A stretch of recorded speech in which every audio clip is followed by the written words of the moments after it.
کار اور editor in chief لغاری صاحب، بہت شکریہ سر آپ کے وقت کا۔ کیس کی سماعت بڑی اہم تھی اور وزیر اعظم خود پیش بھی ہو گئے اور 4 ہفتوں تک کی مہلت بھی دے دی گئی، لیکن 4 ہفتوں میں احکامات کے حوالے سے کہ وزیر اعظم کے دستخط شدہ رپورٹ سپریم کورٹ میں جمع کروائی جائے کہ کیا عمل درآمد ہوا ہے، لیکن عمل درآمد یہ اصل سوال ہے جو پچھلے 6-7 سال سے، اور مطالبات جو والدین کے ہیں، جو الزامات والدین کے ہیں ان کے اوپر۔ تو کیسے آپ دیکھ رہے ہیں وزیر اعظم کے لیے، ان کی حکومت کے لیے خاصا مشکل عمل نہیں ہے جو اس وقت سپریم کورٹ نے از خود نوٹس لے لیا ہے اس پر؟ دیکھیں، اصل بات پر ہمیں توجہ دینی چاہیے۔ اصل بات یہ ہے کہ وزیر اعظم اس جنگ کو اونرشپ نہیں دیتے جس جنگ میں 80,000 پاکستانی، جن میں فوجی جنرل، جن میں فوجی بریگیڈیئر، فوجی کرنل، ان کے سیویلینز اور بڑی تعداد میں بہت سے لوگ جو ہیں اپنی جانوں سے گئے۔ بہت سے لوگ نہیں، تعداد بتائی جاتی ہے 60، 70، 80,000 تعداد بتائی جاتی ہے، اور یہ ہوئے ہیں۔ ایسا نہیں ہے کہ ان لوگوں کو کہیں باہر سے آ کر کسی نے، یہ ہماری جنگ نہیں تو ہمارے لوگ کیوں مارے گئے، اور یہ کسی اور کی جنگ تھی تو اور کی جنگ میں کون سی اور سی فوجیوں نے آ کر ہمارے لوگوں کو مارا تھا؟ ہم نے نہ 65 کی جنگ میں اتنی جانیں ضائع کی ہیں، نہ ہم نے 70 کی جنگ میں اتنی جانیں ضائع کی ہیں، 71 کی جنگ میں، نہ ہی ہم نے کسی اور جنگ میں اتنی جانیں ضائع کی ہیں جو اس جنگ میں ضائع کی ہیں۔ تو اس جنگ کو تو اونرشپ ہی وزیر اعظم نہیں دیتے ہیں۔ وزیر اعظم اس فریق کو اونرشپ دیتے ہیں جو دہشت گردی کر رہا ہے، جو مسلسل دہشت گردی، جس نے پاکستان کے اندر زندگی مشکل بنا دی، جس نے پاکستان کو غیر محفوظ بنایا، جس فریق نے پاکستان میں اپنا راج لانے کے لیے کہا کہ ہم آئین کو نہیں مانتے، ہم پارلیمنٹ کو نہیں مانتے، ہم اداروں کو نہیں مانتے، یہ ان کی اونرشپ لے کر رہے ہیں۔ اور انہوں نے تو خود کہا ہم لعنت بھیجتے ہیں پارلیمنٹ پر، تو پھر پارلیمنٹ کے لیڈر آف دا ہاؤس بن کر ایوان زیریں اور ملک کے طاقتور ترین ایوان کے لیڈر آف دا ہاؤس بن کر کیسے آگے تھے؟ یہ تو نہیں مانتے تھے نا، یہ پارلیمنٹ پر لاہور میں جلسہ عام میں لعنت بھیج کر آئے تھے، اور ان کے ایک ساتھی بھی تھے جو لعنت بھیج رہے تھے۔ تو یہ کیسے آگے اس سسٹم کے اندر، کیسے آگے اس پورے کے پورے ریاست کے نظام کے اندر وہ chief executive of the state بن کر آ گئے تھے؟ بنیادی بات یہ ہے کہ اونرشپ نہیں دیتے۔ دہشت گردی کو اونرشپ دی انہوں نے، دہشت گردوں کو انہوں نے اونرشپ دی، اور آج تک انہی کو اونرشپ دے رہے ہیں۔ یہ پاکستان میں کسی اور فریق سے ڈائلاگ کرنے کو تیار نہیں ہے، کسی بھی فریق سے، یعنی سیاست میں، پارلیمنٹ میں بیٹھے ہوئے لوگوں کے ساتھ ڈائلاگ کرنے کو تیار نہیں ہے۔ یہ لیڈر آف دا اپوزیشن جو ان سے 2.5-3 فٹ کے فاصلے پر بیٹھے ہیں، ان کے ساتھ ڈائلاگ کرنے کو تیار نہیں ہے، اور ان کے ساتھ دیگر پولیٹیکل پارٹیز کے لیڈر بیٹھے ہوئے ان کے ساتھ ڈائلاگ کرنے کو تیار نہیں ہے، اور یہ کسی اور کے ساتھ مذاکرات کرنے کو تیار نہیں ہے۔ سیاسی مخالفین کو چور اور ڈاکو کہا جاتا ہے، اور اپنے محبوب نظر لوگوں کے لیے کہتے ہیں عام معافی بھی دیتے ہیں اور ڈائلاگ بھی کرتے ہیں۔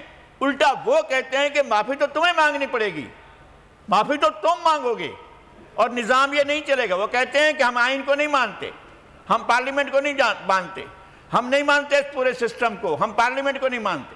جو نہیں مانتے ہیں پاکستان کے اس موجودہ جمہوری نظام کو۔ لغاری صاحب، اس میں وزیر اعظم نے آج اس پہ افغانستان کی صورتحال اور پاکستان میں ہونے والے حملوں کے حوالے سے بھی بتایا کہ ان کی حکومت کے ہوتے ہوئے اتنے حملے بھی روکے گا۔ اس سے پہلے انہوں نے حوالے دیے کہ کس طرح ڈرون حملے ہوتے رہے، کس طرح سے دہشت گردی کے معاملات ہوتے رہے، کہ ہمارے دور حکومت میں افغانستان سے ہونے والی ان پر پھول برسائے جانے چاہیے تھے۔ جو دہشت گردی کر رہے تھے ان کے اوپر پھول برسانے چاہیے تھیں، گلاب کی پتیاں نچھاور کی جانی چاہیے تھیں۔ یہ انہوں نے جو ڈرون برسائے، اگرچہ پاکستان کے سرزمین میں کسی کو بھی کسی بھی قسم کی کوئی واردات نہیں کرنی چاہیے، کسی بھی قسم کی، کسی ایک غیر ملکی کو کسی ایک غیر پاکستانی کا قتل نہیں کرنا چاہیے۔ میں بالکل اس بات کے حق میں نہیں ہوں کہ کوئی باہر سے آئے اور ہمارے ملک کے اندر کسی ایک شخص کو چاقو بھی مارے یا کسی ایک شخص کا قتل بھی کرے، لیکن کیا آپ سمجھتے ہیں کہ اگر ریاست آپ کی جو ہے اگر پرویکٹیو ہوتی ہے اور ریاست کے تمام ادارے پرویکٹیو ہوتے تو یہ صورتحال پیدا ہوتی اور امریکہ کو گھس بیٹھنے کی ضرورت ہوتی؟ یہاں جو بنی ہوئی تھی نرسریاں، ان نرسریوں سے جو کچھ آؤٹ فال تھا وہ تو ہمارے اوپر گرا نا، وہ سارا ملبہ ہمارے اوپر گرا، وہ ساری کی ساری تباہی ہمارے اوپر آئی، ہمارے شہر غیر محفوظ ہوئے، اور خیبر سے کراچی تک ہر جگہ غیر محفوظ رہی ہے۔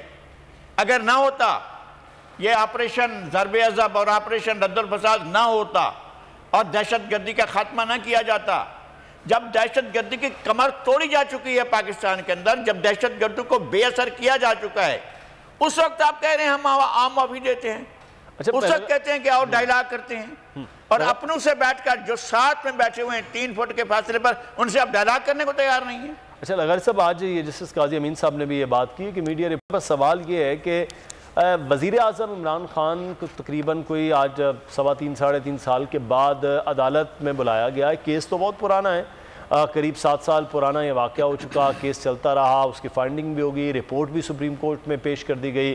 تقریباً کوئی 9000 کے قریب صفحات کی شاید رپورٹ ہے، وہ بھی پیش کر دی گئی. وہاں تمام طرح عمل ہو گیا. اب اس رپورٹ میں جو ذمہ داران ہیں ان کا بھی تعین ہوگا.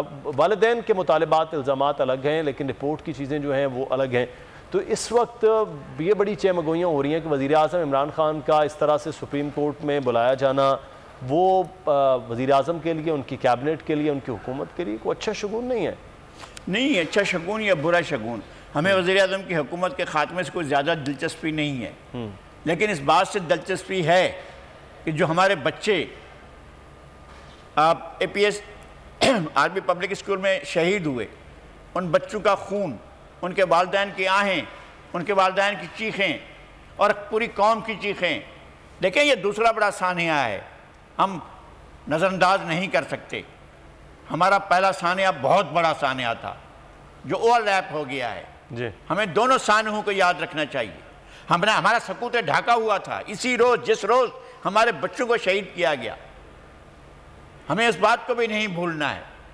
عاقبت ناندیشی کہیں بھی ہو سکتی ہے، کسی جگہ بھی ہو سکتی ہے. یحییٰ خان کہیں بھی ہو سکتا ہے، کسی جگہ بھی ہو سکتا ہے.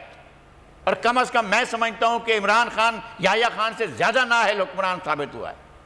ہمیں اس طرف ضرور دیکھنا چاہیے.